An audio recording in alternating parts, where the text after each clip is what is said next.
conjunctivitis is known by many names.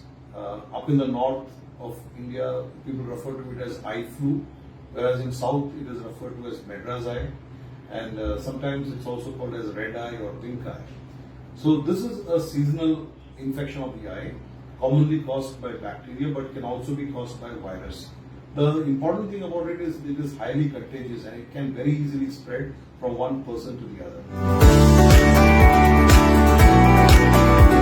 The mode by which it spreads is by the droplets which come from the patient's eyes. So people ask me, doctor, will this droplet jump from one person's eye to another? No, it's not like that. It's handling the areas which this person has touched. For example, a door handle or a tap, water tap, or a toilet flush, or the handle in a bus, the rod with the supporting rod in the bus. So anywhere the infected person has touched, the germs, that is the bacteria or the virus, would be there. And so another person touches that area and he touches his own eyes without sanitizing the eyes. So that's the way the infection spreads. So from the infected areas, another healthy person touches the area and then transfers it to his own eyes by his own hands. So the one and most important way of preventing this is not to touch your eyes during this season, and if at all you need to touch your eyes, always wash your hands with soap and water or sanitize your hands before touching your eyes. So some of the don'ts which could help you is try to avoid crowded areas. Be very careful when you use swimming pools. Because if a person with an infection has entered into the pool, most probably he can transfer to other people.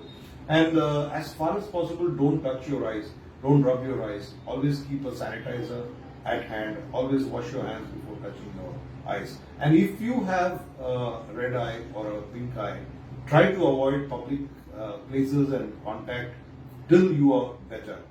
Generally, this is a self-limiting condition. It would just recover in about a week's time. Sometimes it takes longer, especially in people who are diabetics or people who are on some other medications called steroids. It may take a longer time.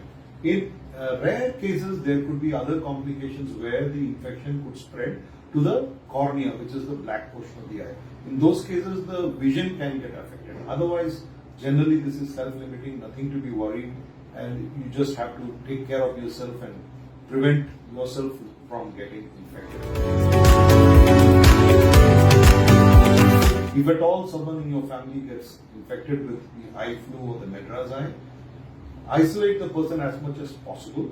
Give him separate or personal items like towels and plates and pillow covers, so that it does not mix with the other healthy members of the family.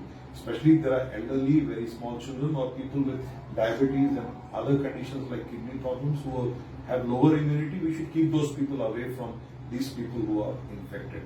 In general, antibiotics can be used when there is a severe infection. Antiviral may be used in some cases, but in most cases it is self-limiting and it will mostly go off by itself.